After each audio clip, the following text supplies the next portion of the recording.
Et si on partait en voyage sur un continent que tout le monde connaît et qui reste pourtant si mystérieux? Ce continent, vous le portez tous les jours. C'est votre peau. Dans Planète Peau, proposé par Codif Technologies Naturelles, nous allons nous frayer un chemin à travers les différents paysages de notre peau.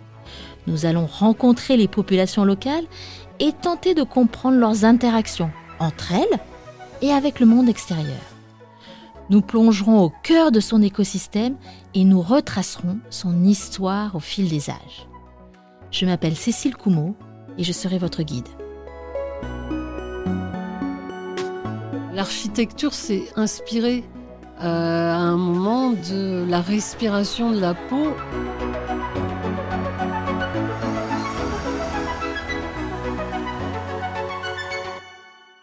Notre voyage touche à sa fin.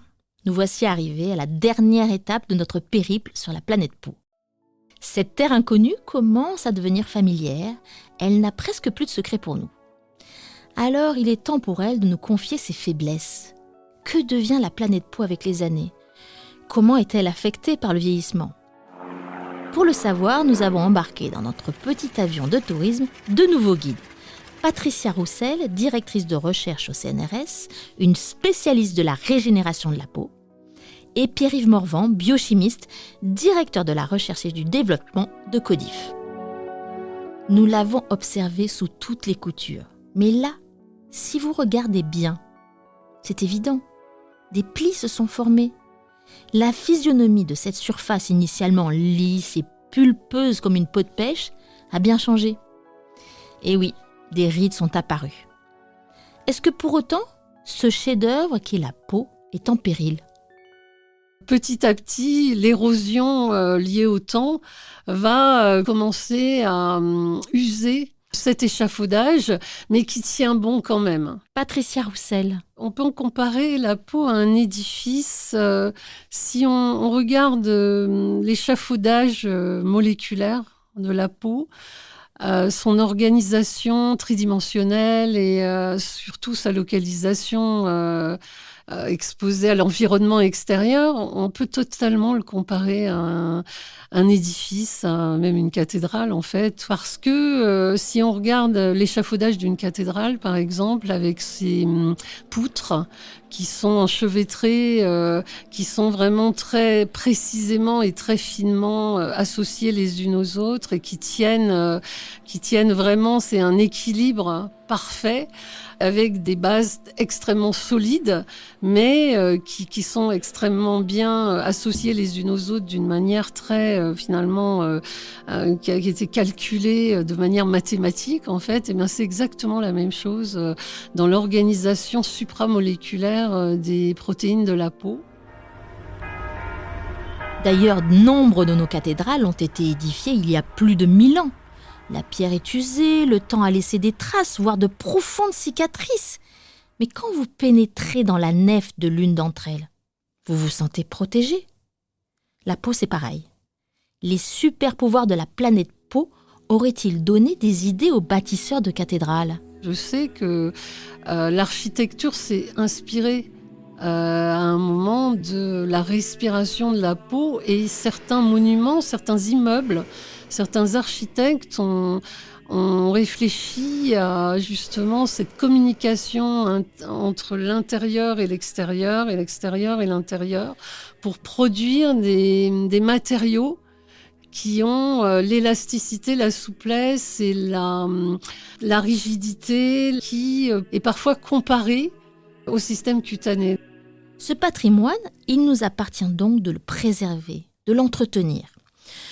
Ceci dit, inutile de se leurrer, les petits plis que vous apercevez sur la croûte terrestre, notre épiderme, ils sont inéluctables. Ce que l'on appelle vieillissement intrinsèque, en fait, et qui va toucher tout le monde de la même façon. C'est vraiment lié, alors d'une part au patrimoine génétique et surtout, il va être lié à des causes génétiques. C'est-à-dire que le vieillissement, personne n'y échappe. Donc ça va être lié à ce que l'on appelle la sénescence réplicative et qui va être lié à une diminution en fait de la prolifération des cellules de la peau et qui est lié à la réduction de la taille des télomères au moment de la réplication, donc de la division cellulaire. Donc là, c'est typiquement, cette sénescence réplicative est inéluctable et d'origine en fait génétique.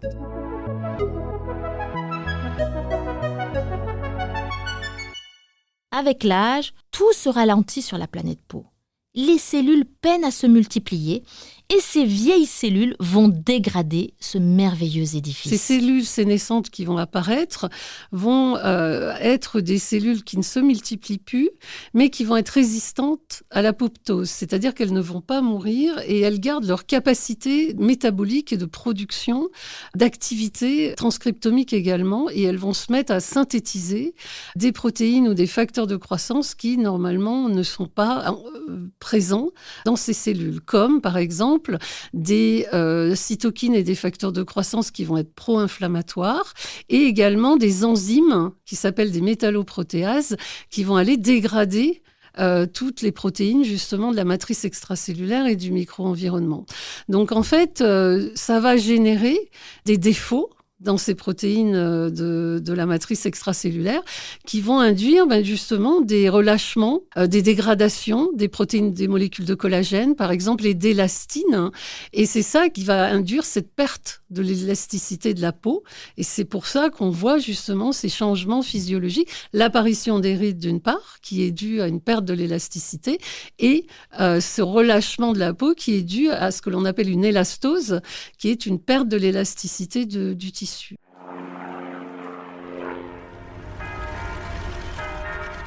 Observez cette cathédrale que nous survolons. La pierre a perdu son éclat, comme la peau, elle s'oxyde. À certains endroits, la pierre s'effrite, comme la peau, elle s'assèche. Des taches apparaissent, comme sur une peau vieillissante qui a subi les assauts du soleil. La pierre devient un peu poreuse, comme la peau qui ne parvient plus très bien à retenir l'eau présente dans les couches inférieures. Mais alors, au-delà du ralentissement de la multiplication cellulaire, que se passe-t-il concrètement au cœur de cet échafaudage ? Pourquoi des rides se dessinent ? Ça peut aussi être lié, c'est souvent lié à une perte de connexion entre nos cellules du derme et leur environnement. Pierre-Yves Morvan. Parce qu'en fait, nos cellules du derme, elles sont bien souvent accrochées à des éléments qui sont des fibres.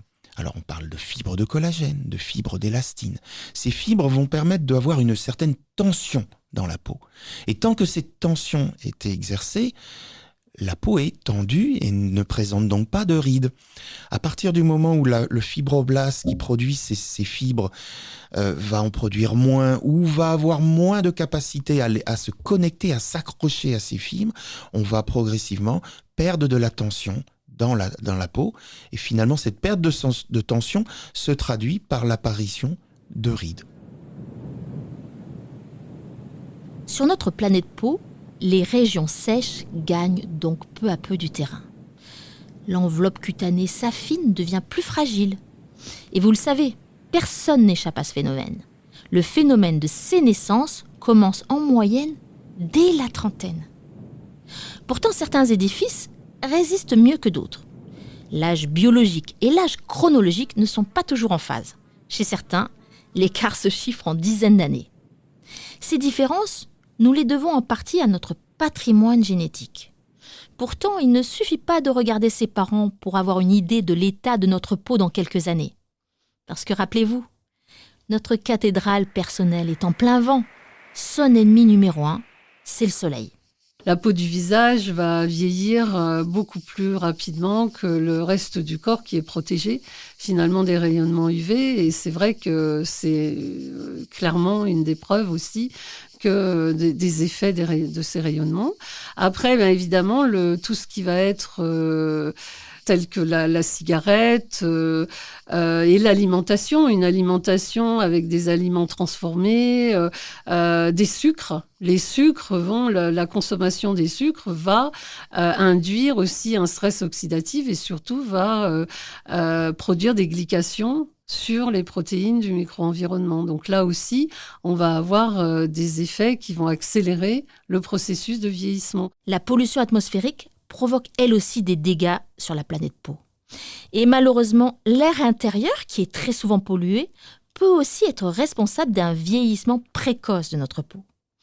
Donc, pour ne pas mettre ce chef-d'œuvre en péril, il faut en prendre soin, au même titre qu'un édifice classé au patrimoine mondial.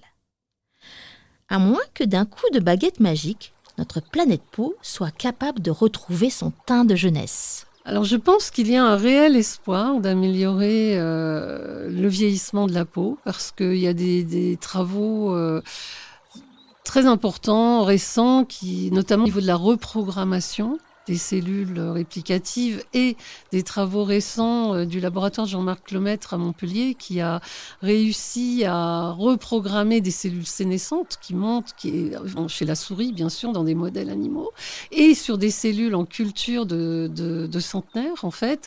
Ils ont réussi, en fait, en transfectant un cocktail de gènes, à reprogrammer des cellules de centenaires et les rajeunir. Donc ces travaux ont permis de montrer que c'est un processus qui est réversible. Donc là, c'est vraiment quelque chose de très important parce que ça veut dire que ce n'est pas inéluctable. La prouesse est tout à la fois impressionnante et inquiétante. La peau, miroir de l'âme, ce n'est pas qu'une formule. Cette enveloppe parcheminée a traversé toutes les peines et toutes les joies de notre existence. Vouloir effacer ces rides ne porterait-il pas atteinte à ce qui nous rend uniques ? Le débat reste ouvert. D'autant qu'empêcher nos cellules de vieillir pourrait avoir des avantages non négligeables. L'idée, c'est pas forcément d'induire un rajeunissement, mais c'est au moins d'avoir moins de dégâts et de vieillir en meilleure santé. On fait face actuellement à des gros problèmes de traitement des plaies chez les personnes âgées, notamment les populations qui vieillissent de plus en plus, qui ont une peau très fragile, qui vont développer des plaies, qui vont de surcroît avoir beaucoup de difficultés à cicatriser. Et ces problèmes de cicatrisation, comme les escarres chez les personnes âgées, par exemple, ou d'autres types de plaies, viennent de tous ces problèmes du vieillissement et de la sénescence. Donc, si on pouvait trouver des cibles qui pourraient permettre de favoriser et de contrecarrer ces effets du vieillissement et de la sénescence, on pourrait quand même permettre à ces personnes de vieillir dans des meilleures conditions de vie, parce qu'il faut savoir quand même que ce sont des plaies qui sont déjà d'une part invalidantes et qui sont extrêmement douloureuses.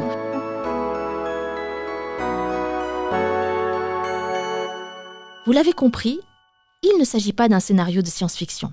La recherche avance à grands pas. Quand notre planète est en danger, quand un feu a tout dévasté sur son passage, que la vie est alors menacée, il est possible de faire peau neuve. Aujourd'hui, la technologie nous permet de prélever des cellules sur le propre individu brûlé. Pierre-Yves Morvan. Si on peut avoir encore accès à une peau qui n'a pas été brûlée, bien entendu.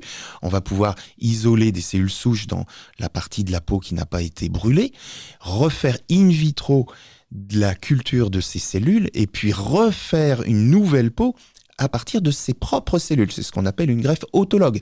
Et de cette manière, on va pouvoir lui apporter, en effet, ses propres cellules pour refaire quelque chose qui va s'approcher de la peau qu'il avait avant la brûlure.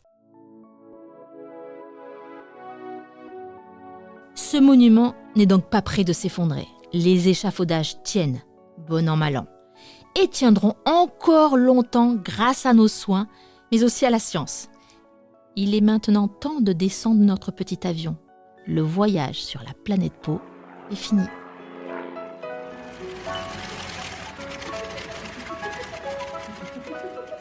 Retrouvez notre podcast Planète Pau sur toutes les plateformes d'écoute, sur YouTube et sur le site internet codif-tn.com.